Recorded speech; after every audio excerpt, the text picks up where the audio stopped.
بسم الله الرحمن الرحيم. الحمد لله رب العالمين والعاقبة للمتقين والصلاة والسلام على أشرف الأنبياء والمرسلين. أما بعد،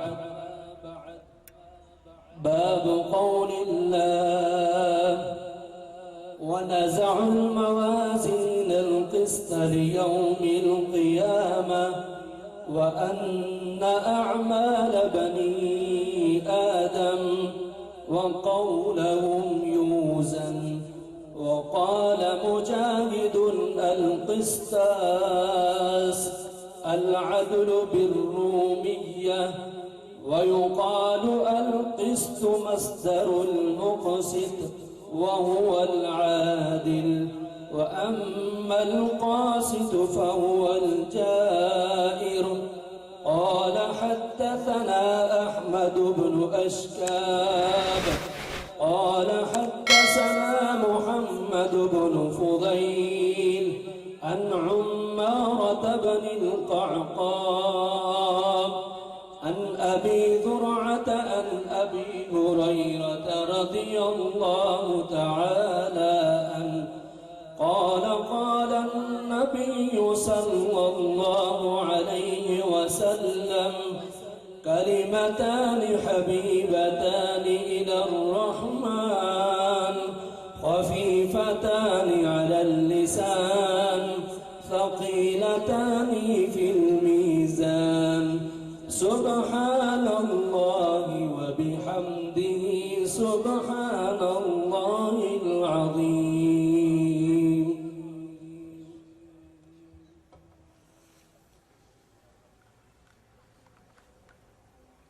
إن الحمد لله نحمده ونستعينه ونستغفره ونعوذ بالله من شرور أنفسنا وسيئات أعمالنا. من يهده الله فلا مضل له ومن يضلل فلا هادي له. أشهد أن لا إله إلا الله وحده لا شريك له وأشهد أن محمدًا عبده ورسوله. فإن خير الحديث كتاب الله وخير الهدي هدي محمد صلى الله عليه وسلم وشر الأمور محدثاتها وكل محدثة بدعة وكل بدعة ضلالة وكل ضلالة في النار. اللهم صل على محمد وعلى آل محمد كما صليت على إبراهيم وعلى آل إبراهيم إنك حميد مجيد. اللهم بارك على محمد وعلى آل محمد كما باركت على إبراهيم وعلى آل إبراهيم إنك حميد مجيد. أعوذ بالله السميع العليم من الشيطان الرجيم من حمزه ونفخه ونفسه. نحن نزلنا الذكر وإنا له لحافظون. آج کی مجلس انتہائی زیادہ پروقار، عزت اور مقام کے لائق ہے. آپ حضرات جو تشریف فرما ہیں، اللہ رب العالمین اپنی رضا کے لیے یہاں بیٹھنا اسے اپنی بارگاہ میں قبول فرمائے.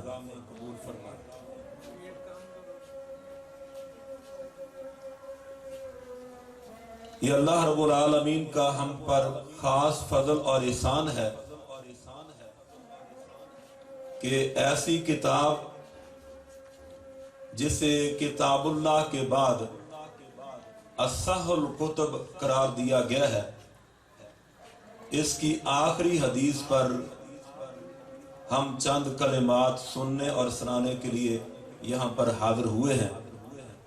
اللہ رب العالمین سے دعا ہے اللہ اس ادارے کے معاونین، اس کے منتظمین، اساتذہ اور طلبہ، جس انداز سے بھی لوگ اس کے ساتھ تعاون کرتے ہیں، سبھی کا تعاون اللہ رب العالمین اپنی بارگاہ میں قبول اور منظور فرمائے، اور ہماری موازین میں، ہمارے اعمال میں اللہ رب العالمین اس کا اضافہ فرمائے۔ میری گفتگو یہ 3 چیزوں پر منحصر ہوگی۔ پہلا، امام بخاری رحمۃ اللہ علیہ، ان کا تعارف، انہیں محدثین نے جس اچھے الفاظ کے ساتھ ان کی خدمات کو عقیدت پیش کی ہے، اور اس صحیح البخاری کا جو مقام اور مرتبہ ہے امت کے ہاں، اس کو بیان کیا جائے گا، اور آخر میں یہ برخوردار نے جو آخری باب پڑھا ہے، اس باب کا جو ترجمہ ہے اور اس کے متعلقہ جو حدیث مبارکہ ہے، اس کے ساتھ کیا تعلق ہے، اس کو انشاءاللہ اختصار کے ساتھ بیان کیا جائے گا۔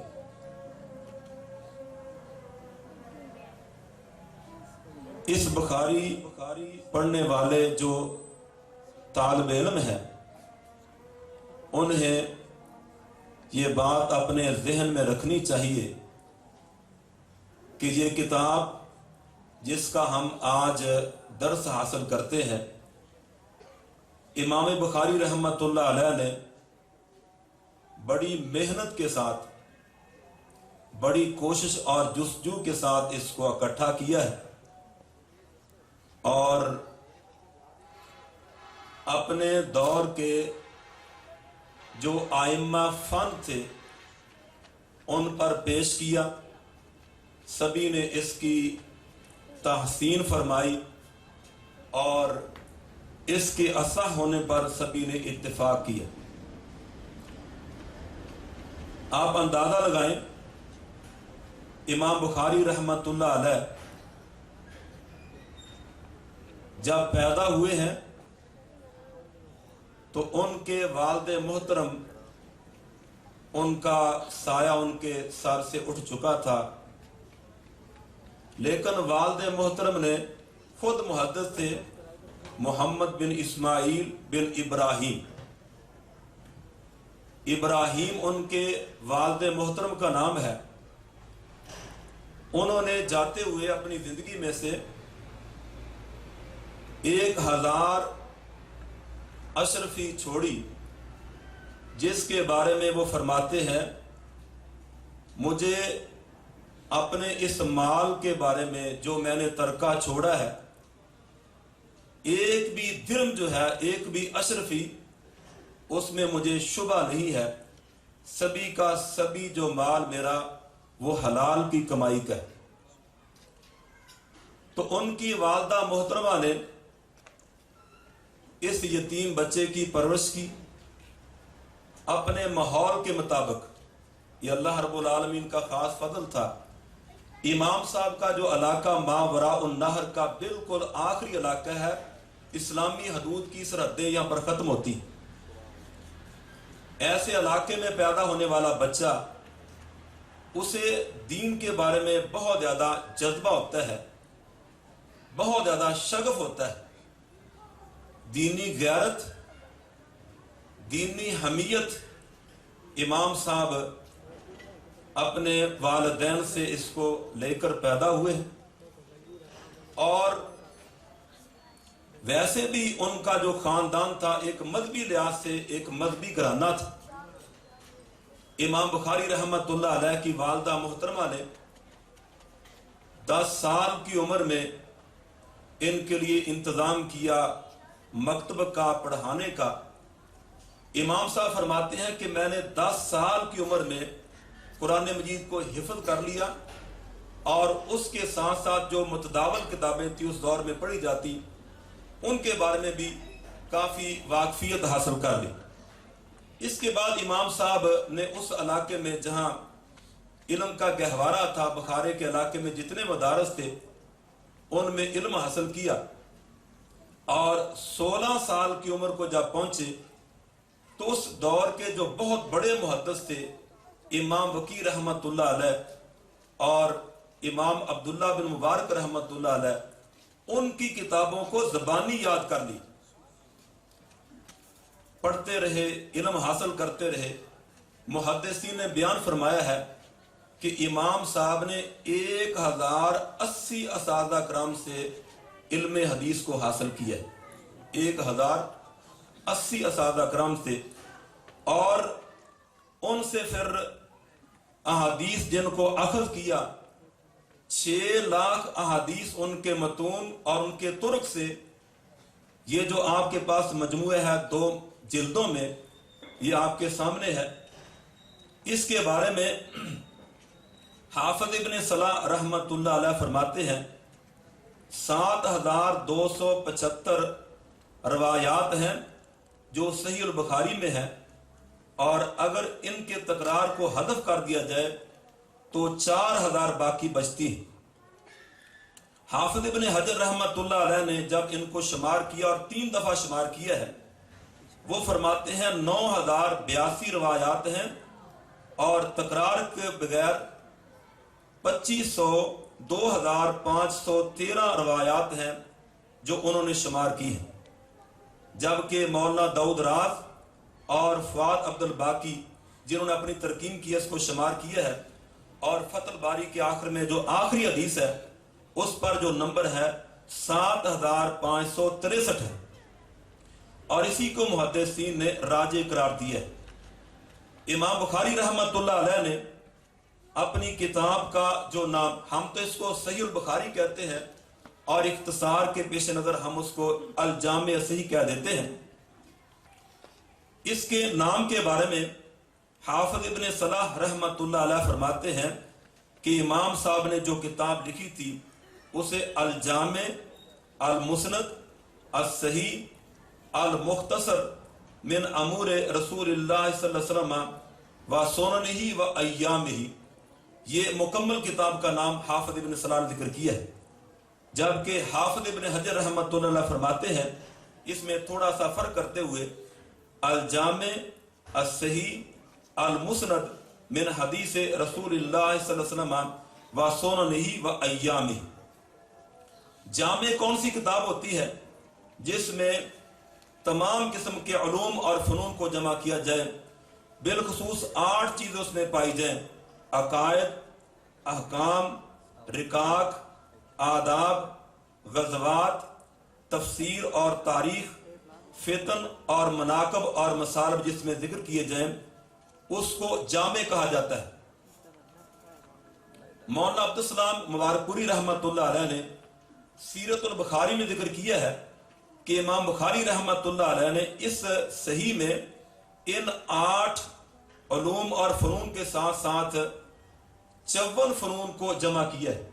54 فنون اس ایک کتاب میں جمع ہے۔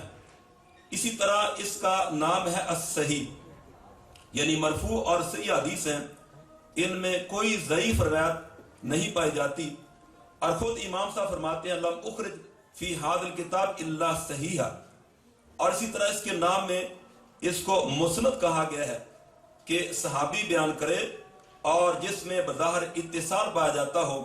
مرفوع روایات اس میں کوئی مرسل، منقطع اور موضوع روایات اس میں نہیں پائی جاتی، نہ اس میں علماء کے اقوال اور آراء شامل ہیں۔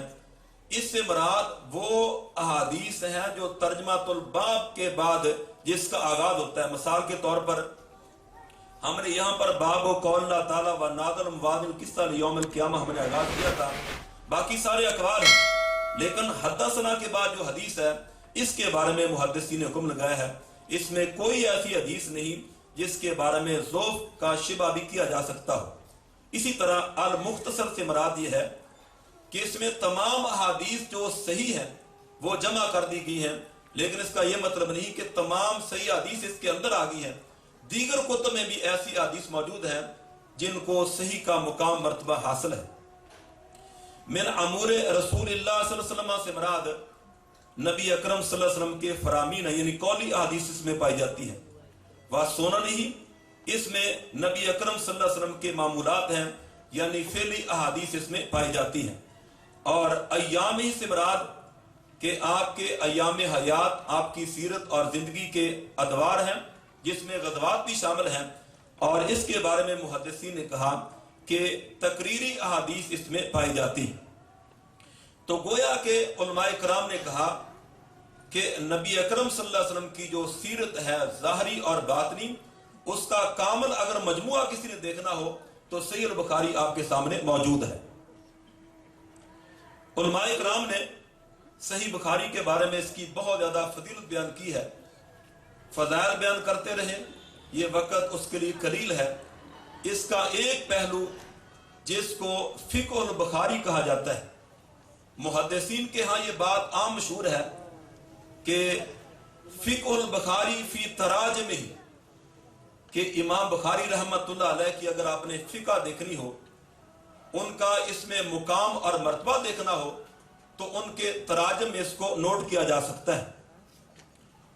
بلکہ علامہ انور شاہ کاشمیری رحمت اللہ علیہ نے ایک مقام پر بیان کیا ہے کہ امام بخاری رحمت اللہ علیہ نے جو صحیح میں تراجم ابواب قائم کیے ہیں، اس کی نظیر نہ پہلے کہیں ملتی ہے اور نہ بعد میں کوئی اس کی نظیر پیش کر سکا۔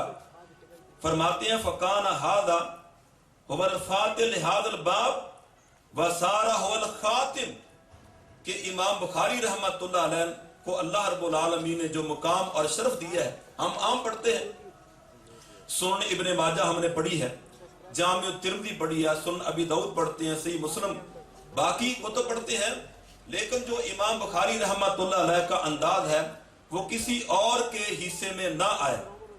فرماتے ہیں کہ انہوں نے تراجم ابواب میں ایک ایک حدیث کو ذکر کر کے اس سے جو مسائل کو اخذ کیا ہے، اس سے امام صاحب کی فقاہت وہ واضح ہوتی۔ مثال کے طور پر ایک حدیث ہے انما الولاء لمن آتک، سیدہ بریرہ رضی اللہ تعالی عنہ، اس حدیث کو امام بخاری رحمت اللہ علیہ نے 35 مقامات پر ذکر کیا ہے، ہر جگہ پر اس سے علیحدہ ایک مسئلہ اخذ کیا ہے۔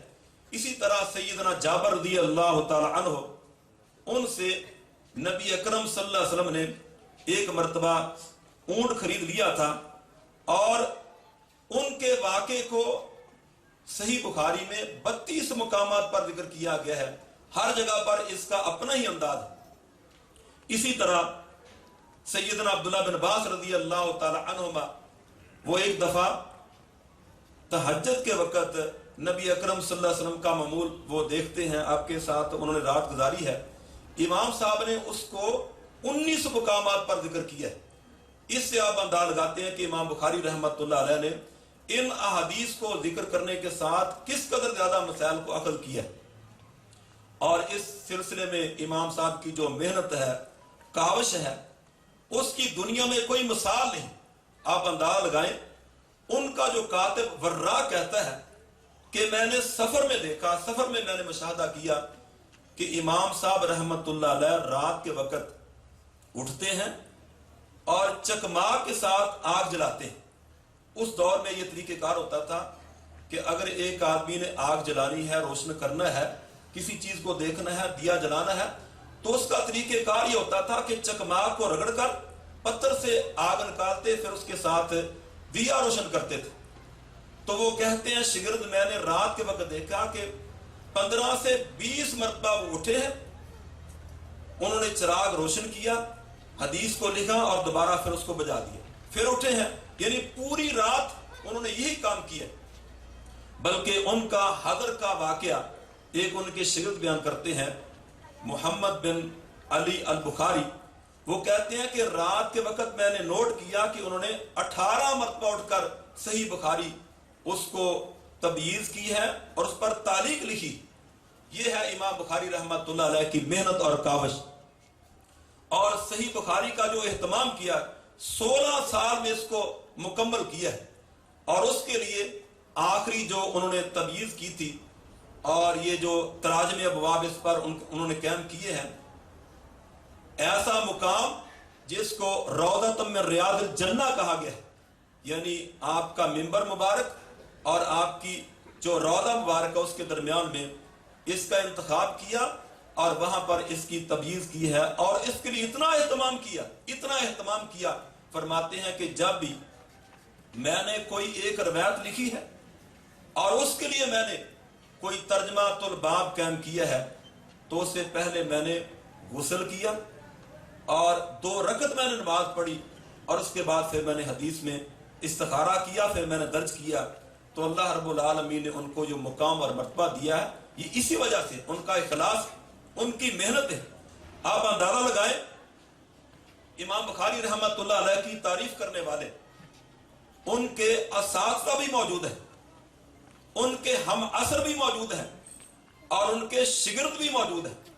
بہت کم ایسے ہوئے ہیں کہ کسی شاگرد اس کی تعریف کرنے والا اس کا استاد موجود ہو. آپ یہاں اندازہ لگائیں اتنے حوالے ہیں. امام قتیبہ بن سعید رحمۃ اللہ علیہ فرماتے ہیں جالست الفقہاء والزہاد والعباد فما رأیت منذ عقلت مثل محمد بن اسماعیل وهو فی زمانی کا عمر فی الصحابہ.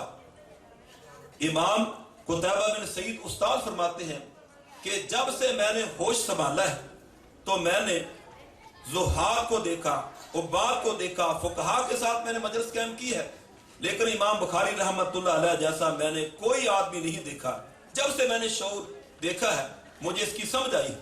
بلکہ یہ کہتے ہیں کہ وہ سیدنا عمر بن خطاب رضی اللہ تعالی عنہ کی طرح تھے جس طرح وہ صحابہ میں ان کا مقام اور مرتبہ تھا. اور یہ جگہ فرماتے ہیں وَلَوْ كَانَ محمد بن اسماعیل فی الصحابہ لَكَانَ آیَةً. اگر امام بخاری رحمۃ اللہ علیہ صحابہ میں پیدا ہوتے تو اللہ تعالیٰ کی نشانیوں میں سے ایک نشانی ہوتی. یہ قتیبہ بن سعید رحمۃ اللہ علیہ ان کے جو استاد ہیں، ان سے کسی نے سوال کیا اگر ایک آدمی اپنی بیوی کو طلاق دیتا ہے اور حالت نشے میں دیتا ہے تو اس کے بارے میں کیا فتویٰ ہے؟ استاد تشریف فرما ہے، ان کی موجودگی میں اچانک امام بخاری رحمۃ اللہ علیہ تشریف لے آئے تو استاد نے اشارہ کیا، فرماتے ہیں ھذا احمد بن حنبل و اسحاق بن راہویہ و علی بن مدینی قد ساقہم اللہ الیک و اشار الی البخاری.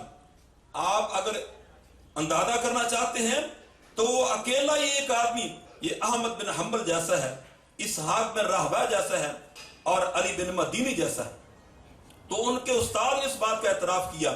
اسی طرح امام صاحب کے استاد امام احمد بن حنبل رحمۃ اللہ علیہ، امام اہل السنہ، بہت بڑے امام ہیں.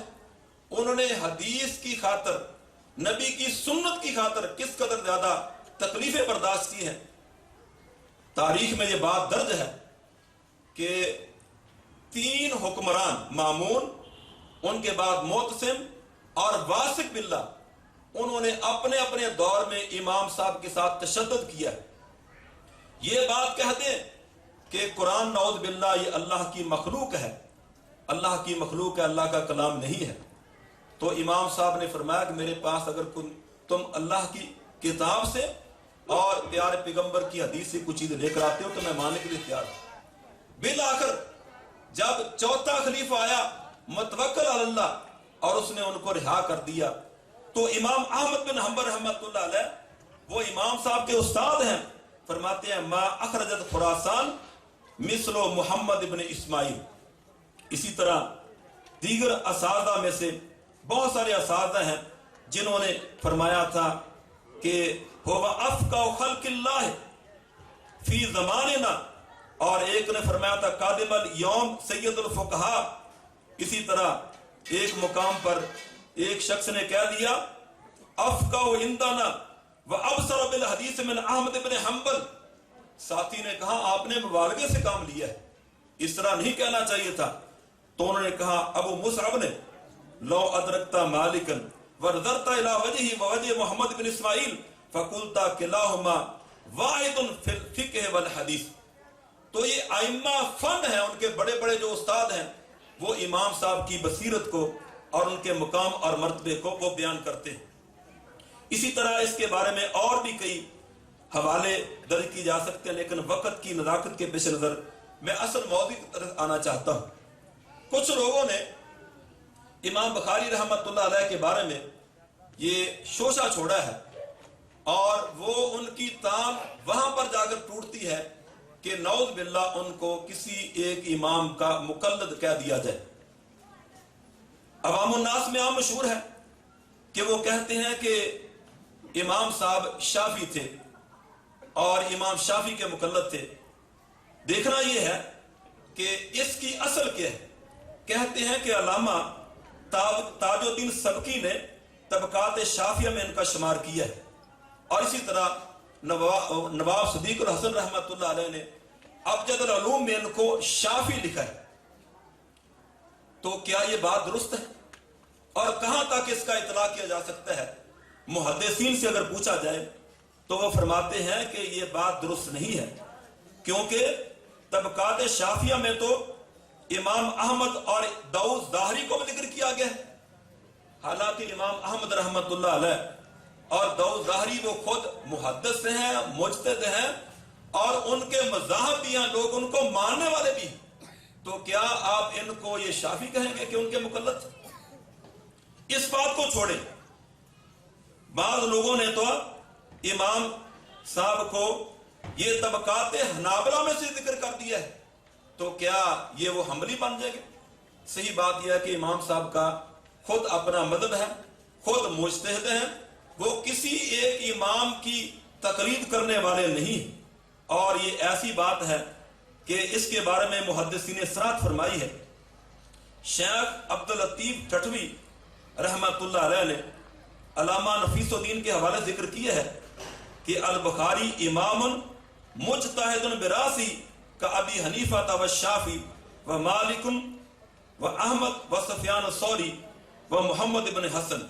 اور علامہ اجرونی فرماتے ہیں بات کرتے ہوئے کانا مجتہدن مطلقاً کہ امام صاحب وہ مجتہد مطلق تھے.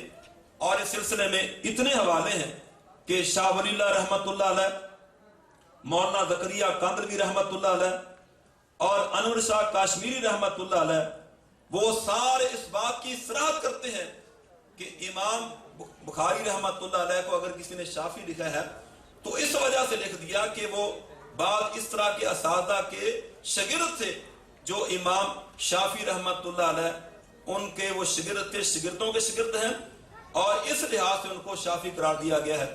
گویا یہ جو لقب ہے وہ استادی شاگردی کا ہے، علم حاصل کرنے کی بنا پر اس کو کہہ دیا گیا، وگرنہ مرو معنی میں وہ کسی کو اس طرح تقلید کرنے والے نہ تھے. یہاں پر ایک اور مسئلہ ہے. امام بخاری رحمت اللہ علیہ کو بعض لوگوں نے طعن و تشریح کا نشانہ بنایا ہے، اور وہ فرماتے ہیں کہ امام صاحب نے ہمیں بعض الناس کہا ہے. تو بعض الناس کہہ کے ہمارے تو نام لینا گوارا نہیں کیا، کسی اور امام سے روایت ذکر کی ہے، کسی اور امام سے ان کے اقوال کو ذکر کیا ہے، تو ہمیں بعض الناس کہا ہے. یہ غلط فہمی کا نتیجہ ہے. حقیقت حال یہ ہے کہ امام بخاری رحمت اللہ علیہ نے یہ بعض الناس کہنا یہ ان کا کمال، یہ حکمت پر مبنی. امام صاحب فرماتے ہیں مکتب تو منذ عقل تو ان الغیبۃ حرام، جب تک مجھے یہ علم تھا، مجھے علم ہوا کہ غیبت کرنا حرام ہے، تو میں نے کسی کی غیبت نہیں کی.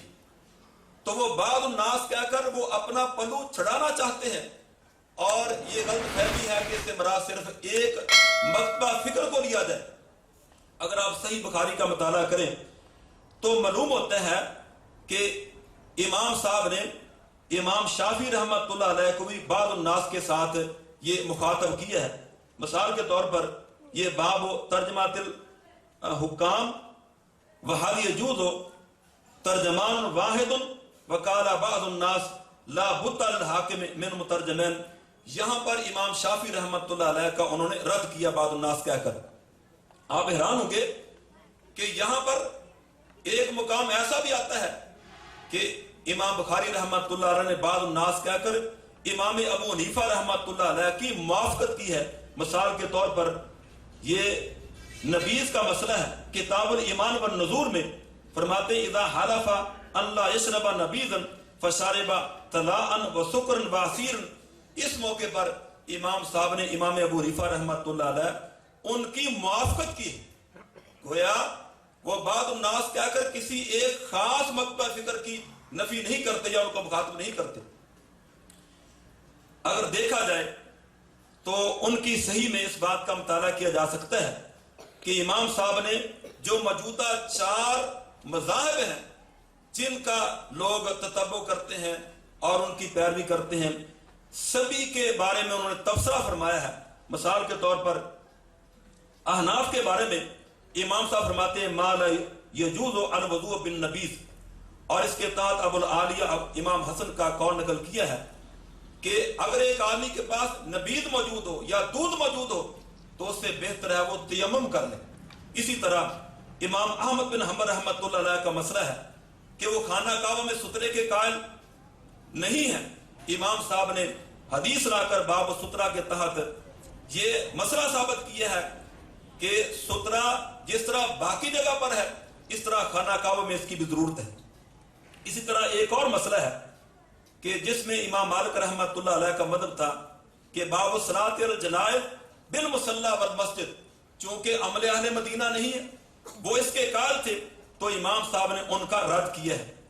اور ایک مسئلہ جس کو ما یذکر فی الفقد کہا جاتا ہے، اس مسئلے میں امام صاحب نے 4 ائمہ ان کا رد کر کے اپنا ایک مذہب بیان کیا ہے اور فرماتے ہیں حدیث انس اسناد و حدیث جرحد احبط حتی تخرج من اختلافهم. اور وہاں پر تمام ان ائمہ کے مذاہب کو ذکر کرنے کے بعد اپنا ایک علیحدہ مذہب بیان کیا ہے، اور جس سے معلوم ہوتا ہے کہ امام صاحب بذات خود فقیہ ہیں، کسی اور کے مقلد نہیں. اسی طرح احناف نے بھی امام صاحب کو فقیہ شمار کیا ہے. مثال کے طور پر ابو الحسن سندھی فرماتے ہیں وصحیح انہ مجتہد. مولانا عبداللہ لکھنوی فرماتے ہیں فقط وجد بعضهم ایضا ارباب الاجتہاد المستقل کابی ثور و داؤد ظاہری و محمد بن اسماعیل البخاری وغیرہم. اور اس طرح انور شاہ کاشمیری رحمت اللہ علیہ جن کے بارے میں انور شاہ نے فرمایا تھا لو حلفت انہ عالم بابی حنیفہ لما حنست.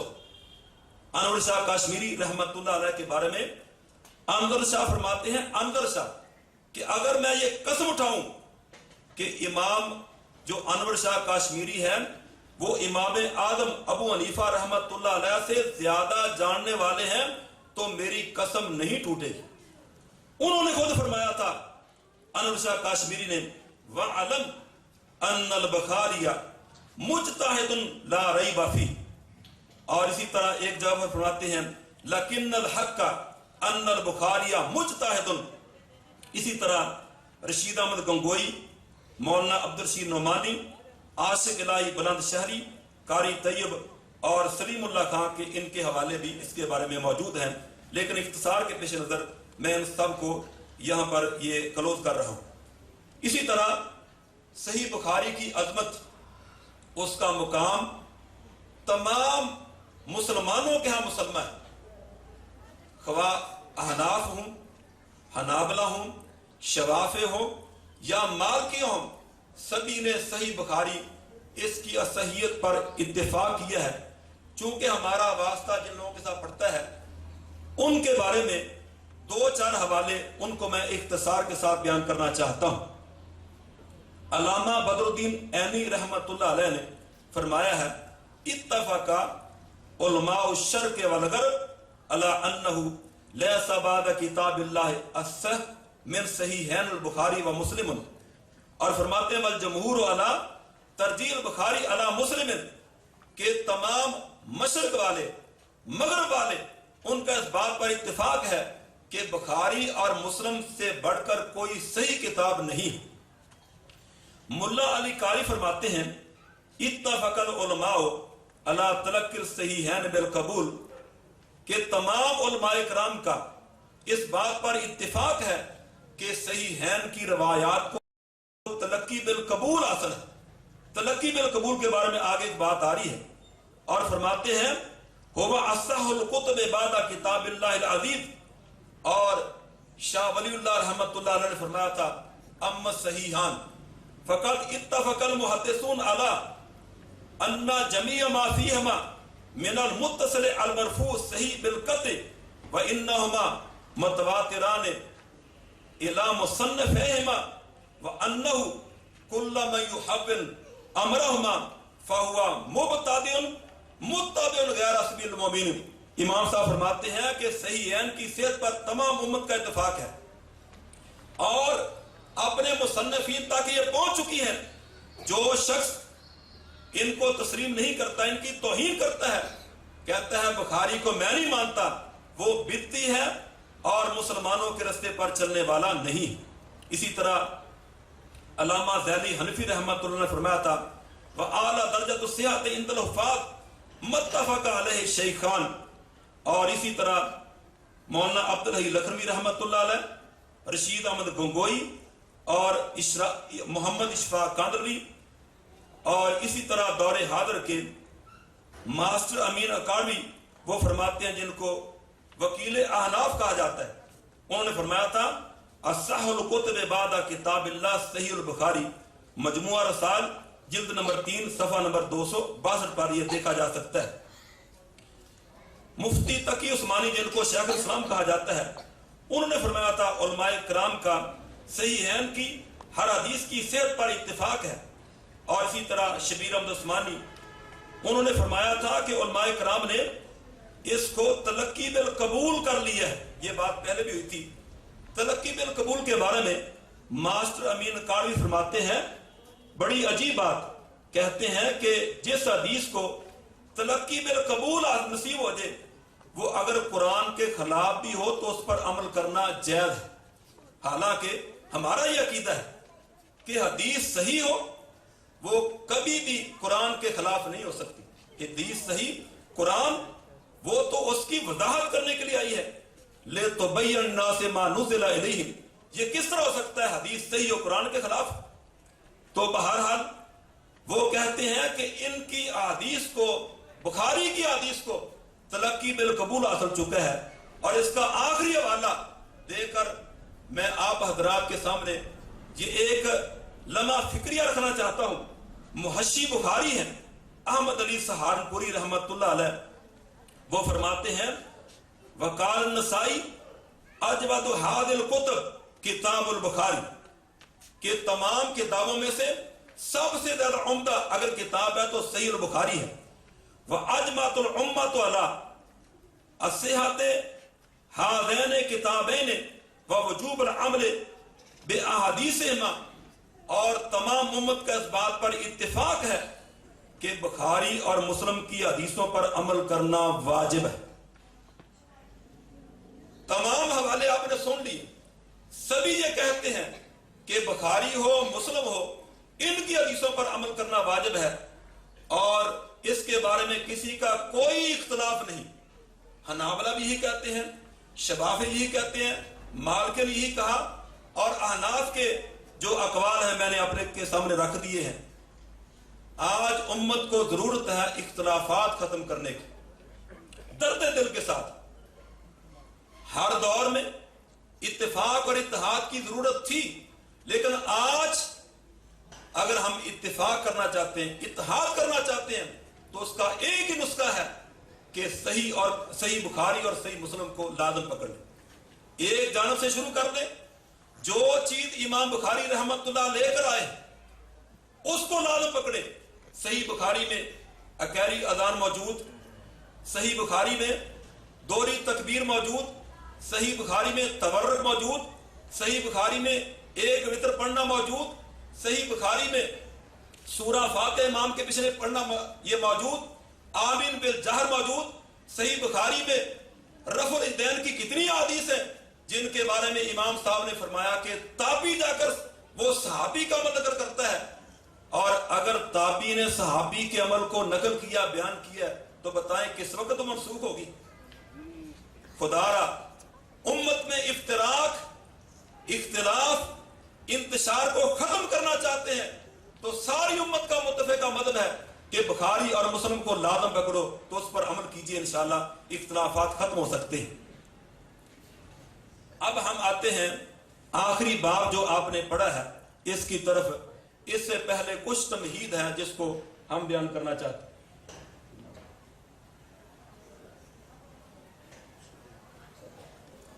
آخری جو باب ہے اس کے بارے میں تمہید سمجھنے کے لیے ضروری ہے کہ امام بخاری رحمۃ اللہ علیہ کے دور میں فتنے کا دور تھا۔ 5 ایسے گمراہ فرقے تھے جن کا اس دور میں ظہور ہوا: خوارج، روافض، جہمیہ، قدریہ اور معتزلہ۔ امام بخاری رحمۃ اللہ علیہ نے جتنے بھی مذاہب ہیں جو باطن نظریات والے تھے ان کا رد کیا اپنی صحیح بخاری میں۔ مثال کے طور پر یہ امام صاحب نے کتاب الفطر میں خوارج کا رد کیا، کتاب الاحکام میں روافض کا، اور کتاب التوحید میں جہمیہ اور معتزلہ کا رد کیا۔ اس دور میں 2 فتنے تھے۔ ایک فتنہ تھا خلق قرآن کا۔ خلق قرآن کے بارے میں امام صاحب نے ان کا رد کیا ہے۔ یہ پچھلا جو باب آپ نے پڑھا ہوگا، باب قرات الفاجر والمنافق واصواتهم وتلاوتهم لا يجاوز حناجرهم، کہ ایک آدمی فاجر ہے یا منافق ہے، وہ قرآن مجید پڑھتا ہے، اس کے بارے میں کیا حکم ہے، اور ان کی جو تلاوت ہے ان کی ہنسریوں سے آگے تجاوز نہیں کرتی۔ تو امام صاحب نے فرق کیا کہ دیکھیں جی، کلام اللہ اور کلام الناس ان میں فرق ہے۔ مثال کے طور پر اللہ تعالیٰ کی کلام غیر مخلوق ہے جبکہ کلام العبد یہ مخلوق ہے۔ کلام اللہ یہ ازلی ہے اور ابدی ہے۔ مومن اگر تلاوت کرتا ہے تو اس کی مثال ہے جس طرح سنگترا ہے۔ اگر مومن تلاوت نہیں کرتا تو اس کی مثال ہے کھجور کی۔ اگر منافق کا تلاوت کرتا اس کی مثال ہے یہ حنظل کی، نیاز بو کی مثال ہے، اور اگر وہ تلاوت نہیں کرتا تو اس کی مثال ہے تمے کی۔ یہ 4 مثالیں بیان فرمائی ہیں۔ تو امام صاحب فرق بتانا چاہتے ہیں، دیکھیں جی، اگر یہ قرآن سبھی کا ایک ہی پڑھا ہوا ہے، اگر کہتے ہیں کہ قرآن یہ یعنی کہ بندے پڑھنے والے مختلف نہیں ہیں، تو اب کسی کو تشبیہ دی گئی ہے حنظل کے ساتھ، کسی کو کھجور کے ساتھ، کسی کو نیاز بو کے ساتھ، اور کسی کو سنگترے کے ساتھ۔ معلوم ہوا کہ قرات میں فرق ہوتا ہے۔ یہ امام صاحب نے ان کا باطن نظریات کا رد کیا۔ اور آخری باب، باب قول اللہ وَنَادَى الْمُوَازِينَ الْقِسْطَ لِيَوْمِ الْقِيَامَةِ، یہاں پر امام صاحب نے ان باطن نظریات کا رد کیا ہے جو کہتے تھے کہ وزن اعمال نہیں ہوگا۔ اس دور میں یہ فتنہ تھا، وہ کہتے تھے کہ انسان کے جو اعمال ان کا وزن نہیں ہوگا، کیونکہ جو اعمال ہیں یا اقوال ہیں ان کا وجود نہیں ہوتا، جس کو جوہر کہا جاتا ہے۔ یہ اس دور میں تو شاید یہ مسئلہ چلتا ہوگا، لیکن آج ہمارے دور میں اس کو سمجھنا یہ مشکل نہیں۔ مثال کے طور پر ایک آدمی کو آپ تھرمامیٹر کے ذریعے سے چیک کرتے ہیں ٹمپریچر، اس کا وہ کتنا ٹمپریچر ہے، 102 ہے، 104 ہے، تو حالانکہ وہ ٹمپریچر کا کوئی وجود نہیں، بخار کا کوئی وجود نہیں، ہم اس کو چیک کرتے ہیں۔ یہ ہمارے بجلی کے جو میٹر ہیں یہ اسی طرح اس کا وجود نہیں، یہ ہوتا ہے کہ اتنے یونٹ اس نے استعمال کی ہے۔ ان باتوں کو چھوڑیں، آج کل آپ کے موبائل میں جو میموری ہوتی ہے، اور وہ جو کیا اس کو کہتے ہیں، چھوٹی سی میموری کارڈ جس کو کہتے ہیں، اب اندازہ کہ میموری کارڈ میں چھوٹا سا کارڈ ہوتا ہے، اس میں کتنی کتابیں ہیں، کتنے دفاتر ہیں، کتنی چیزیں ہیں، وہ ساری درج ہوتی ہیں۔ اس میں جناب وہ سارے پروگرام بھی ہیں، اس میں تصویریں بھی ہیں، سب کچھ موجود ہے۔ تو انسان کی بنائی ہوئی عقل جب وہ اتنی ترقی کر سکتی ہے تو اللہ رب العالمین کے لیے یہ مشکل ہے۔ اللہ ہر چیز پر قادر ہے. تو یہ بیوقوف ٹبر تھا، انہوں نے پہلے تو یہ غلطی کی کہ ساری چیزوں کو یہ مخلوق کے مشابہ کر دیا کہ یہ ساری چیزیں اس طرح جس طرح ہم کرتے ہیں. جب بات نہ بنی تو صفات باری تعالیٰ کا ہی انکار کر دیا. تو اس کا رد امام صاحب نے فرمایا ہے، فرماتے ہیں وقول اللہ تعالیٰ وَنَادَعُ الْمَوَازِينَ الْقِسْطَ لِيَوْمِ الْقِيَامَةِ. باری تعالیٰ کا فرمان ہے کہ ہم قیامت کے دن یہ جو انصاف کا ترازو ہم اس کو قائم کریں گے. اس کے بارے میں شارحین نے لکھا ہے الموازین، یہ ترازو ہوں گے. موازین چونکہ جمع ہے تو جمع کس اعتبار سے اگر حقیقی اعتبار کیا جائے تو آدمیوں کے جو یعنی کہ اعمال ہیں، کسی کا کوئی عمل ہوتا ہے کسی کا کوئی ہوتا ہے، یہ اشخاص کے اعتبار سے اس کو جمع ذکر کیا گیا ہے. جبکہ باقی شارحین نے کہا کہ اس کا مطلب یہ ہے کہ یہاں پر جو جمع لایا گیا یہ تفخیم کے لیے ہے. جس طرح کذبت قوم نوح المرسلین آتا ہے تو اس کو جمع ذکر کیا گیا ہے. لیکن حقیقی بات یہ ہے، تحقیق کے ساتھ جو ثابت ہے کہ الموازین یہ مصدر ہے. اس کے لیے یہ واحد کے لیے یا تثنیہ کے لیے جمع کے لیے یہ استعمال ہو جاتا ہے. اس کو یہ علیحدہ ذکر کرنے کی ضرورت نہیں ہے. اور اس طرح القسط، اس کے بارے میں 3 اقوال ہیں. ایک تو یہ ہے کہ یہاں پر اعتراض ہوتا ہے کہ الموازین یہ جمع ہے اور قسط یہ اس کی صفت ہے. ہم تو پڑھتے ہیں نحو کی کتابوں میں کہ موصوف اور صفت میں 10 چیزوں میں موافقت ضروری ہوتی ہے، جن میں ہے دونوں اگر مذکر ہیں تو مذکر ہوں گے، واحد ہے تو واحد ہوں. تو اس کا جواب شارحین نے دیا ہے. امام زجاج فرماتے ہیں یہاں پر لفظ ذات محذوف ہے کہ یہاں پر ذات القسط مراد ہے. اور جبکہ کچھ لوگوں نے کہا یہاں سے مراد یہ مصدر ہے جو واحد تثنیہ اور جمع کے لیے استعمال ہوتا ہے، اور اس سے مراد یہ نہیں کہ وہ اس میں موافقت پائی جائے. اور کچھ لوگوں نے کہا یہاں پر یہ مفعول لہو ہے کہ انصاف کی خاطر ہم یہ ترازو قائم کریں گے. لیکن جب اس کو مفعول لہو قرار دیا جائے تو یہاں پر اعتراض آتا ہے کہ کچھ لوگ کہتے ہیں کہ یہ چونکہ معرفہ ہے تو معرفہ جو ہے یہ مفعول لہو نہیں واقع ہو سکتا. یہ بات بالکلیہ نہیں. قرآن مجید کا اگر مطالعہ کیا جائے تو معلوم ہوتا ہے کہ معرفہ بھی مفعول لہو واقع ہو سکتا ہے. جس طرح سورہ البقرہ میں یجعلون اصابعهم فی آذانہم من الصواعق حذر الموت، یہ ایسی بات ہے جس کا تعلق صرف طلبہ کے ساتھ ہے یا اہل علم کے ساتھ. اسی طرح یوم القیامہ میں یہ لام اس کو 3 معنوں میں شمار کیا گیا ہے. بعض نے کہا یہ لام تعریف کے لیے ہے لأجل حساب یوم القیامہ، بعض کہتے ہیں لام توکید کے لیے ہے جس طرح عاقب صراط علی دلوک شمس، اور بعض کہتے ہیں یہاں پر یہ لام یہ فی کے معنی میں ہے اے فی یوم القیامہ. اور وزن اعمال جو ہوگا یہ سبھی کا یعنی حساب کتاب ہوگا. ہاں البتہ 2 طرح کے لوگ ہیں، حافظ میں حجر رحمۃ اللہ فرماتے ہیں کہ مستثنا ہے. ایک تو وہ کافر ہیں جو حالت کفر میں مرے ہیں، ان کے بارے میں باری تعالیٰ نے فرمایا ہے فلا نقیم لهم یوم القیامت وزنا. جو کافر ہے ان کے لیے اللہ رب العالمین کوئی ترازو قائم نہیں کریں گے، ان کا وزن حساب کتاب نہیں ہوگا. دوسرے وہ لوگ ہیں جو 70,000 لوگ جائیں گے بغیر حساب کتاب کے، جو نہ دم کرتے ہوں گے، نہ داغ دیتے ہوں گے، نہ وہ ظاہری اسباب کو اختیار کرتے ہوں گے، جن کے بارے میں فرمایا تھا کہ صحابہ کا کہا بے اوکاشا. یہ وہ روایت ہے جس کے بارے میں آتا ہے کہ 70,000 لوگ بغیر حساب کتاب کے، باقی کا انشاءاللہ حساب کتاب ہوگا. وَأَنَّ أَعْمَالَ بَنِي آدَمَ وَقَوْلَهُمْ يُوزَنُ، اس کو توزن بھی پڑھا گیا ہے، دونوں اس میں کراتے ہیں. یہاں پر جو لفظ قول ہے اس کے بارے میں بادشاہ رحیم نے اعتراض کیا کہ پیچھے لفظ اعمال آیا ہے، اعمال جمع ہے اور قول یہ واحد ہے. تو بات کہتے ہیں کہ کچھ نسخوں میں یہ اقوال کا لفظ بھی آتا ہے اور اس کے ساتھ اس کی ظاہری موافقت ہو جاتی ہے. حالانکہ اس تکلف کی ضرورت نہیں، کیونکہ ہم نے الفی میں پڑھا ہے والقول عام. یہ جو لفظ قول ہے یہ عام ہے، واحد کے لیے، تثنیہ کے لیے اور جمع کے لیے استعمال کیا جاتا ہے. وقال مجاہد القسطاس العدل بالرومیہ، امام مجاہد کہتے ہیں کہ قسطاس کا جو لفظ ہے اس کا معنی عدل انصاف کا ہے رومی زبان میں. تو معلوم ہوا امام مجاہد رحمۃ اللہ علیہ نے اس کا جو اصل تھا نا قسطات اس کو بیان کر دیا ہے.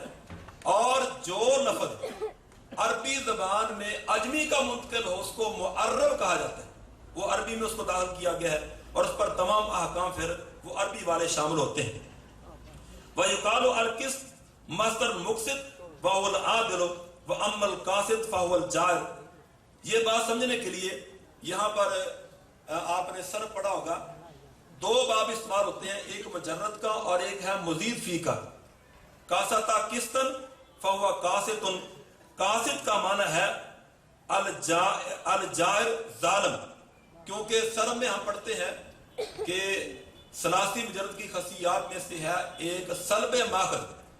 تو اس کا معنی جب ہوگا یہ قاسط کا تو اس کا معنی ہوگا جائر ظالم. لیکن اگر اسی لفظ کو آپ لے جائیں وہ مزید فی میں باب افعال میں اقصد یقصد اقصاد، اس کا معنی پھر العادل ہوگا. اس کو کہتے ہیں اعطاء ماخذ، یعنی باب افعال کی خصیات میں سے ایک اعطاء ماخذ ہے اور اس کے ساتھ پھر اس کا معنی ہوگا عدل کرنا، انصاف کرنا. یہ عربی کی خاصیت ہے کہ اللہ رب العالمین نے ایک ہی مادے میں اس طرح کے وہ شان و شوکت رکھ دی ہے کہ ایک ہی لفظ اس کا معنی بیان کرتے ہوئے اس میں متضاد مفہوم پائے جاتے ہیں. اس بات کو سمجھنے کے لیے یہ اب پنجابی کی مثال ہے. جس طرح عربی بڑی فصیح ہے نا، ہماری پنجابی بڑی فصیح ہے. مثال کے طور پر ایک آدمی ہے، ایک بچہ کو کہتے ہیں بھی وہاں پر اشتہار لا دے، اور دوسرے کہتے ہیں وہاں سے لا دے. اب لا دے اور لا دے اس میں کریں تحقیق کتنا فرق ہے بولتے ہوئے، تو دونوں کا معنی بالکل برعکس ہے، اپوزٹ ہے، ایک دوسرے کے مخالف ہے، متضاد ہے. اسی طرح یہ عربی میں یہ دونوں معنوں میں استعمال ہوا ہے.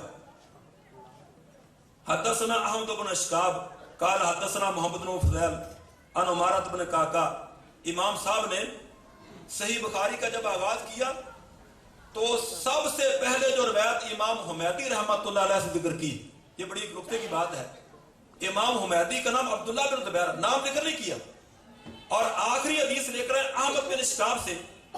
احمد اور حمیدی دونوں کا مادہ حمد سے، تو اشارہ کرنا چاہتے ہیں کہ میں اللہ تعالیٰ کی تعریف بیان کرتا ہوں شروع میں بھی اور آخر میں بھی، اور جو ہے نا کہ جنتیوں کی کلام ہوگی وآخر دعواہم ان الحمد للہ رب العالمین، وہ اس طرح اشارہ کرنا چاہتے ہیں. اور احمد بن اشکاب ان سے امام صاحب کی ملاقات سن 217 ہجری میں بصرے شہر میں ہوئی تھی. اشکاب کو دو طرح پڑھا گیا ہے. اگر اس کو پڑھیں گے غیر منصرف تو یہ عجمی لفظ ہے، اس میں دو منع صرف کے سبب ہیں، ایک عجمہ اور ایک علمیت. اور اگر اس کو پڑھیں گے یعنی منصرف تو یہ عربی لفظ ہے، صرف نام ہے، اس میں دوسرا کوئی ایسا سبب نہیں جو غیر منصرف ہو سکتا ہو. اس لیے احمد بن اشکابہ اور اشکاب ان دونوں طرح کو پڑھا جا سکتا ہے. اس کے بعد جو تین راوی ہیں محمد بن فضیل، عمارہ بن کاکا اور ابو ذرہ، یہ تینوں راوی کوفی ہیں. امام صاحب نے اشارہ کیا، نبی اکرم صلی اللہ علیہ وسلم کا فرمان ہے کہ دین کا جو علم ہے نا، دین وہ نکلے گا عرب سے اور عجم کی طرف جائے گا. اس طرح اشارہ کرنا چاہتے ہیں. محمد بن فضیل امام صاحب کے جو استاد کے استاد ہیں، ان کے بارے میں بعض لوگوں نے کہا تھا کہ اس میں تشیع پایا جاتا ہے، تو یہ بات درست نہیں، کیونکہ سفیان بن عیینہ رحمۃ اللہ فرماتے ہیں کہ میں نے دیکھا کہ محمد بن فضیل وہ جاہری بسم اللہ پڑھنے کے قائل نہیں تھے، کیونکہ شیعہ کے نزدیک ہر وقت جاہری بسم اللہ پڑھی جائے گی، تو جب یہ اس کے قائل نہیں ہے تو اس پر تشیع کا الزام درست نہیں. عمارہ بن کاکا جو ہیں، ان کی فضیلت کے بارے میں یہی بات کافی ہے کہ ابراہیم نخی فرمایا کرتے تھے، ابراہیم نخی رحمت اللہ علیہ، کہ مجھے عمارہ بن کاکا کی حدیثیں سنائیے. عمارہ بن کاکا اس کی حدیثیں کہتے ہیں کہ ایک دفعہ اس سے ایک حدیث سنی، پورے سال کے بعد دوبارہ اس سے حدیث سنی، انہوں نے من و عن بیان کر دی، حافظے کے ساتھ، کوئی زبر دیر لفظ کا تقدیم و تاخیر نہیں تھا، اتنا حافظہ تھا. تو اس لیے ابراہیم نخی رحمت اللہ فرمایا کرتے تھے کہ امارہ بن قعقاع کی حدیث مجھے سنا کرو. ان ابی زرع تھا. ابو زرع کون ہے؟ اس کے بارے میں عام تو مشہور ہے کہ الرادی یہ ابو زرع ہے، لیکن یہاں وہ مراد نہیں. یہاں سے جریر بن عبداللہ بجلی رحمت اللہ علیہ ان کے پوتے مراد ہیں. ابو زرع بن عمر بن جریر بن عبداللہ البجلی رضی اللہ تعالی عنہ ان کے پوتے ہیں. اور جریر کے بارے میں یہ آتا ہے کہ علماء کرام نے بیان کیا کہ جریر الاصابہ میں حافظ ابن حجر بیان کرتے ہیں کہ یوسف ہذ الامہ اتنے خوبصورت تھے، اتنے حسین تھے کہ ان کو امت محمدیہ کا یوسف کہا جاتا ہے. اور حدیث میں آتا ہے کہ نبی اکرم صلی اللہ علیہ وسلم جب بھی ان کو دیکھتے تو مسکرا پڑتے، اتنے خوبصورت تھے. یہ جریر بن عبداللہ ان کے پوتے ہیں.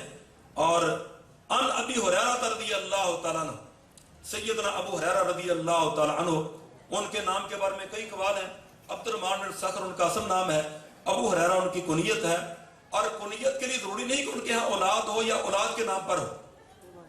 ابو ہریرہ رضی اللہ تعالیٰ کی شان کے بارے میں فرماتے ہیں کہ اس وقت تک ابو ہریرہ رضی اللہ تعالیٰ عنہ نے حج نہ کیا جب تک ان کی والدہ زندہ رہی اور بیمار تھی. جب وہ فوت ہوگی اس کے بعد پھر حج کیا. طالب علموں کو درس دیا، آپ پڑھتے پڑھاتے ہیں، آپ کے پاس بڑے علوم ہوں گے، لیکن علوم اپنے والدین کی خدمت کرنے میں ہے. طالب علموں کو درس دیا ابو ہریرہ رضی اللہ تعالیٰ. اور ایک دفعہ نبی اکرم صلی اللہ علیہ وسلم نے انہیں 2 کھجوریں دی. ایک کھجور خود کھا لی اور دوسری اس کو چھپا کر رکھ لیا. پوچھا ابو ہریرہ یہ کھجور کیا کرنی؟ کہنے لگے کہ یہ میں نے اپنی اماں کے لیے رکھا ہے، اپنی والدہ کے لیے رکھا ہے.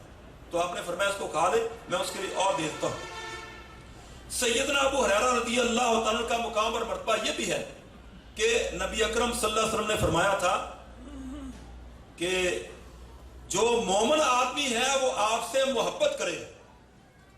مومن آدمی ابو ہریرہ اور ان کی والدہ کے ساتھ محبت کرنے والا ہوگا.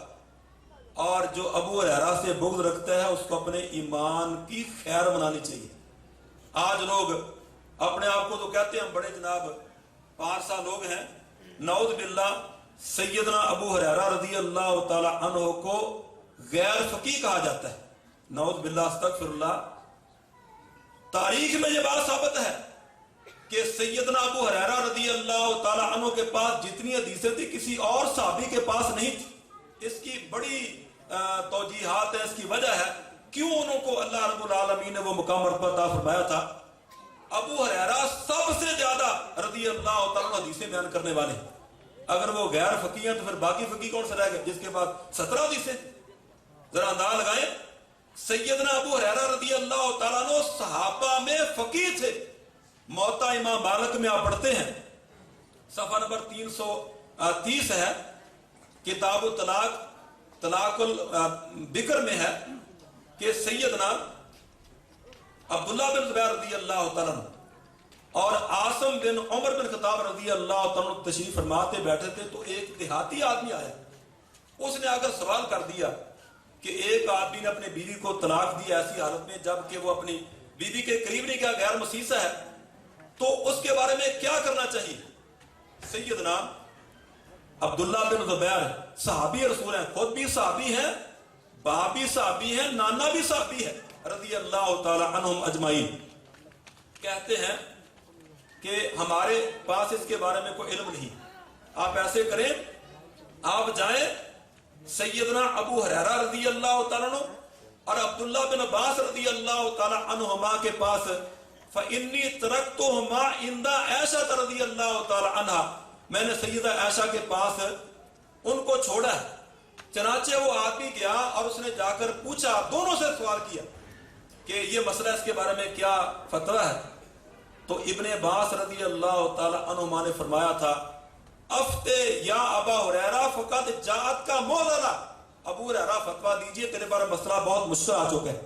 ذرا انداز لگائیں کہ سیدنا ابو ہریرہ یہ مفتی ہیں. مفتی تو مفتی غیر فقیہ ہوتا ہے، اور مفتی بھی کن کے نزدیک؟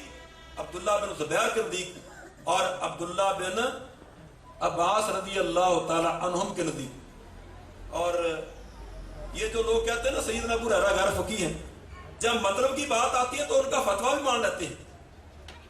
آپ نے سنا ہوگا وہ مسئلہ کہ اگر برتن میں کتا منہ داخل کر دے تو حکم ہے کہ 7 مرتبہ اس کو دھویا جائے گا اور 1 دفعہ اس کو مانجا جائے گا، یہ حدیث رسول ہے۔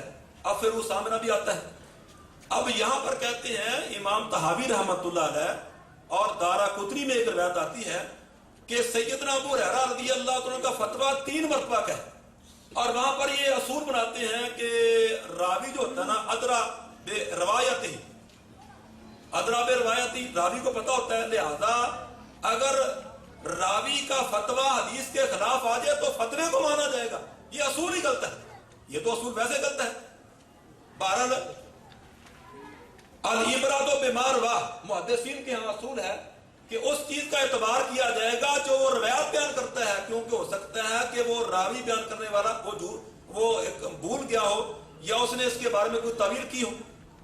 بہرحال بات یہ ہو رہی تھی کہ یہ جو فتویٰ 3 دفعہ والا بیان کرنے والے ہیں یہ ہیں عبد الملک بن ابی سلیمان راوی۔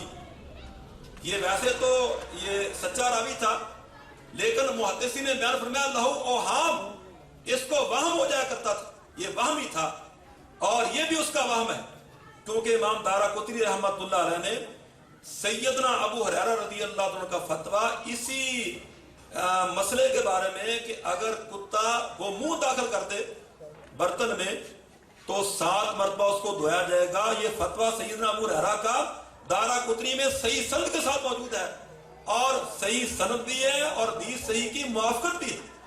تو اب یہاں پر جس کو کہا غیر فقیہ اس کو جناب بتاتے خود اس کا فتویٰ مان لیا، یہ ہے ان کا، وہ کہتے ہیں یہ جو چاہے آپ کا اس نے کرشمہ ساز کرے۔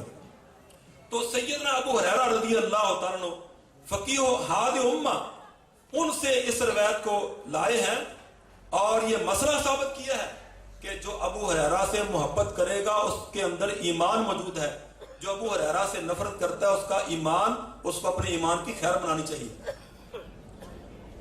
قال النبی صلی اللہ علیہ وسلم کلمتان حبیبتان الی الرحمن خفیفتان علی اللسان ثقیلتان فی المیزان سبحان اللہ و بحمدہ سبحان اللہ العظیم۔ تو یہاں پر امام صاحب نے ایک یہ دعویٰ کیا تھا وزن اعمال کے بارے میں، وَأَنَّ أَعْمَالَ بَنِي آدَمَ وَقَوْلًا يُوزَنُ، تو یہاں پر جو لفظ آیا نا ثقیلتان فی المیزان، اس کو ثابت کرنا چاہتے ہیں کہ وہ میزان میں ترازو میں بھاری ہوں گے 2 کلمے، تو 2 کلمے جو ہم بولتے ہیں اپنی زبان کے ساتھ اس کا ترازو لگایا جائے، اس کا حساب کتاب ہوگا۔ یہ نہیں ہے کہ آدمی جو مرضی بولتا جائے، جو مرضی وہ کلام کرتا جائے۔ ما یلفظ من قول الا لدیہ رقیب عتید، اور پیارے پیغمبر حضرت محمد مصطفیٰ صلی اللہ علیہ وسلم نے فرمایا تھا جو شخص مجھے 2 چیزوں کی ضمانت دے دے میں اس کو جنت کی ضمانت دیتا ہوں، ان میں سے ایک ہے شرمگاہ کی اور دوسری اپنی زبان کی ضمانت دیتا ہوں۔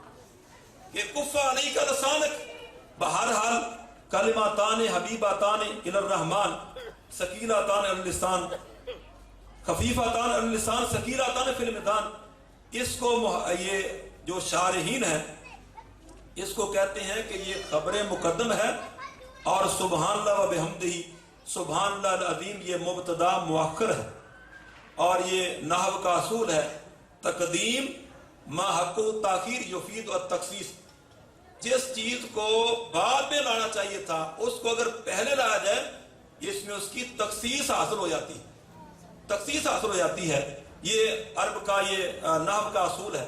تو یہاں پر یہ خبر مقدم لائی گئی ہے اور اس میں بھی پھر اس کی اوصاف بیان کی گئی ہے۔ کلمتان، ذہن میں سوال ہوا کہ کون سے 2 کلمے، پھر کہا گیا حبیبتان، پھر کہا گیا خفیفتان، پھر کہا گیا ثقیلتان، گویا کہ اس کی مختلف صفات لا کر یہ ہمیں شوق دلایا گیا۔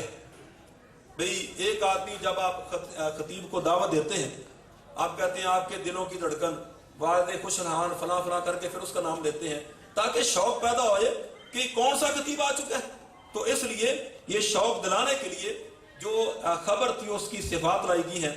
اور یہ سبحان اللہ و بحمدہ، اس میں تنزیہ اور دوسرا اس میں تحمید پائی جاتی ہے. یعنی جو صفات سلبیہ تھی منفی والی، اس سے باری تعالیٰ وہ منزہ ہیں، پاک ہیں. جس کو آپ کہیں کہ لا تأخذہ سنۃ ولا نوم، جو نقص کی صفات تھی باری تعالیٰ اس سے منزہ ہے. اور وبحمدہ میں صفات کمال پائی جاتی. گویا یہ جو کلمہ ہے سبحان اللہ وبحمدہ سبحان اللہ العظیم، اس میں اسماء و صفات اور اسماء کا جو باری تعالیٰ کی جو اسماء ہیں، صفات ہیں، جو تمام اس میں بالکلیہ پائی جاتی ہیں. اور اس میں ایک اصول ہے کہ جب کسی چیز کو آپ نے رنگنا ہو، کسی چیز کو آپ نے اس کو خوبصورت بنانا ہو، تو پہلے اس کو اچھی طرح صاف کیا جاتا ہے. مثلا کپڑا آپ نے رنگنا ہے تو اس کو پہلے صاف کریں گے، پھر اس پر رنگ چڑھائیں گے. اسی طرح یہاں پر باری تعالیٰ کی صفت ہے سبحان اللہ، اللہ تعالیٰ پاک ہے تمام نقصوں سے، عیوب سے. تو یہ صفات جو سلبیہ تھی اس کو یہاں پر جمع کیا گیا ہے اور فرمایا سبحان اللہ العظیم. اللہ تعالیٰ وہ ذات ہے جو سب سے عظمت والی بہت بڑی ذات ہے. تو یہ سبحان اللہ کو یہ طالب علم ساتھی یہ جب اس کی ترکیب کریں گے تو یہ مفعول مطلق ہوگا اور اس کا جو عامل ہے محذوف ہے. وسبح اللہ سبحان اور التبس بحمدہ اور سبحان اللہ العظیم. یہاں پر امام بخاری رحمۃ اللہ علیہ نے بیان کیا کہ دو کلمے اللہ رب العالمین کو بڑے محبوب ہیں. دو کلمے باری تعالیٰ کو بڑے محبوب ہیں. تو اس کا معنی یہ ہے کہ اس کا جو پڑھنے والا ہے وہ اللہ تعالیٰ کو بڑا محبوب ہے. یہ جو گمراہ فرقے تھے ان کو بڑی تکلیف ہوتی تھی کہ اللہ تعالیٰ کو محبت نہیں ہو سکتی، نعوذ باللہ. وہ کہتے ہیں محبت کا مطلب ہے رقت قلبی، اور ہمیں بھی ہوتی ہے، شاید یہ تشبیہ لازم آ گئی لہذا وہ محبت کا انکار کر دیتے ہیں. فرمایا نہیں، اللہ وہ ذات ہے کہ اس کو دو کلمے بڑے محبوب ہیں. خفیفتان علی اللسان ثقیلتان فی المیزان، کہ جو زبان پر بڑے ہلکے ہیں، زبان پر ان کا ادائیگی اس میں نہ کوئی مد ہے، نہ کوئی شد ہے، نہ کلکلہ ہے. بہت آسان کلمے ہیں، لیکن جب ان کا وزن کیا جائے گا ثقیلتان فی المیزان، ترازو میں بڑے وہ وزنی ہوں گے، بہت بھاری ہوں گے جب یہ اللہ رب العالمین کا یہ ترازو میں وزن فرمائیں گے. یہاں پر ایک اصول ہے نحو کا کہ یہ جو حبیبتان الی الرحمن، فعیل بمانا مفعول ہو، حبیب بمانا محبوب، تو وہاں پر تذکیر و تانیث برابر ہوتی ہے. اور بعد نے کہا کہ یہاں پر یہ تا لگانے کی ضرورت نہیں ہے. یہ بات غلط ہے. یہاں پر یہ تا آ سکتی ہے کیونکہ اس میں تا لے آئیں تانیث کی یا نہ لے کر آئیں، دونوں طرح برابر ہے. اور یہاں پر امام یہ نبی اکرم صلی اللہ علیہ وسلم کی جو کلام ہے اس میں خفیفتان اور ثقیلتان جو الفاظ تھے ان کی موافقت کی بنا پر حبیبتان میں یہ تا لائیگی ہے. سبحان اللہ و بحمدہ، پاک ہے باری تعالیٰ اپنی تعریف کے ساتھ. سبحان اللہ العظیم، پاک ہے باری تعالیٰ جو بڑی عظمت کا اور بڑے وہ شان و شوکت کا وہ منبع ہے، محور ہے، ماوا ہے. تو اللہ رب العالمین ہمیں ان کلمات کے وساطت سے اللہ رب العالمین ہمارے گناہ معاف فرمائے. اور اس بخاری پڑھنے والے جو ساتھی ہیں اللہ رب العالمین ان کو دنیا میں اور آخرت میں خیروں اور برکتوں سے نوازے. اور اس کے جو معامرین ہیں، منتظمین ہیں، جو سبھی حضرات یہاں پر سن رہے ہیں، اللہ رب العالمین ان کے کاروبار میں، ان کے اہل و جان میں اللہ تعالیٰ برکت عطا فرمائے. اور اسی طرح ان کے جو خیش و اقارب ہیں، ان کے جو رشتہ دار ہیں جو زندہ ہیں، ان کو اسلام پر قائم رکھیں. اور جو فوت ہو چکے ہیں اللہ تعالیٰ ان کو جنت میں اعلیٰ مقام عطا فرمائے. وما علینا الا البلاغ المبین.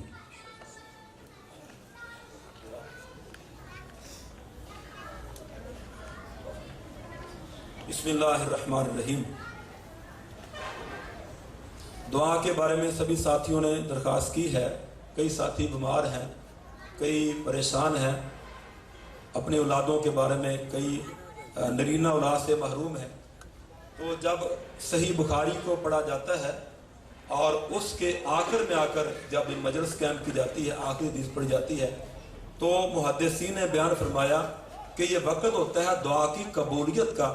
تو سبھی ساتھی دعا فرمائیں اللہ تعالیٰ ہماری جائز خواہشات کو پورا فرمائے. بسم اللہ الرحمن الرحیم.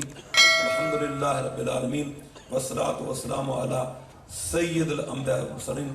اللہم صلی علی محمد وعلی آل محمد کما صلیت علی ابراہیم وعلی آل ابراہیم انک حمید مجید. اللہم بارک علی محمد وعلی آل محمد کما بارکت علی ابراہیم وعلی آل ابراہیم انک حمید مجید. اللہم وفقنا لما تحب وترضى واجعلنا من عبادک الصالحین. اللہم اشف انت شافی لا شفاء الا شفاؤک شفاء لا یغادر سقما. اللہ جو بیمار ان کو شفا عطا فرما. اللہ جو پریشان ہیں ان کی پریشانیاں دور فرما. اے اللہ جو بے اولاد ہیں ان کو نیک صالح اولاد عطا فرما. اے اللہ جنہیں اولاد عطا فرمائی ہے ان کی اولادوں کو نیک بنا. والدین کی آنکھوں کی ٹھنڈک بنا. اے اللہ جو لوگ اپنی بچیوں کے بارے میں پریشان ہیں مناسب رشتے نہیں, اے اللہ ان کے لیے بہترین انتظام فرما. اے اللہ جو مقروض ہیں ان کی مدد فرما. اے اللہ ملک پاکستان کی حفاظت فرما. اے اللہ یہ جو کرونا جیسی موذی بیماری ہے اس سے ہمیں محفوظ فرما. اللہم لا تقتلنا بغضبک ولا تہلکنا بعذابک وعافنا قبل ذلک. اللہم اشفنا شفاء کاملا عاجلا. اللہم انا نعوذ بک من البرص والجنون والجذام ومن سیء الاسقام. اے اللہ ملک پاکستان کی حفاظت فرما. اے اللہ افواج پاکستان کی حفاظت فرما. اے اللہ پاکستان کی سرحدوں کی حفاظت فرما. اے اللہ اسلام کی حفاظت فرما. جو لوگ جو کافر اسلام کے بارے میں برا سوچتے ہیں ملک پاکستان کے بارے میں برا سوچتے ہیں اللہ ان کے جو عزائم ہیں ان کو ناکام فرما. اے اللہ اہلک الظالمین بالظالمین. اے اللہ ان کو آپس میں لڑا دے, ان کو ختم کر دے, نیست و نابود کر دے. اے اللہ اسلام کا بول بالا فرما. اے اللہ مدارس کی حفاظت فرما. جو لوگ مدارس کے بارے میں برا سوچتے ہیں دن رات, اے اللہ ان کو نیست و نابود فرما. اے اللہ جو ان مدارس کو آباد کرتے ہیں, ان طلباء کے لیے اخراجات مہیا کرتے ہیں, ان کے لیے وسائل مہیا کرتے ہیں, اللہ ان کے گھروں کو آباد فرما. اے اللہ ان کے کاروبار میں برکت عطا فرما. اے اللہ کسی کام کی ان میں کمی نہ آئے, کسی چیز کی کمی نہ آئے. اے اللہ یہ مدارس دین کے قلعے ہیں, ان کی حفاظت فرما. اللہ ہم کمزور ہیں, اللہ ہم کمزور ہیں, ہماری مدد فرما. اے اللہ ہمارے جو اساتذہ کرام جنہوں نے ہمیں پڑھایا ہے, اے اللہ ان کا اگلا جہان بہتر فرما. جنت میں اعلیٰ مقام عطا فرما. اے اللہ ہم تو ان کے مقابلے میں کچھ بھی نہیں. اللہ اس مناسبت سے حدیث کے درس کے لیے ہمیں یہ دعوت دی گئی ہے, لیکن ہم تو اس قابل نہیں ہیں. من دانم ہمارے جو مشائخ تھے بہت بڑے بڑے, وہ علم کے پہاڑ تھے. اے اللہ ہمیں بھی ان کے نقش قدم پر چلنے کی توفیق عطا فرما. ربنا تقبل منا انک انت السمیع الدعاء. صلی اللہ محمد وعلی آلہ جمیع پر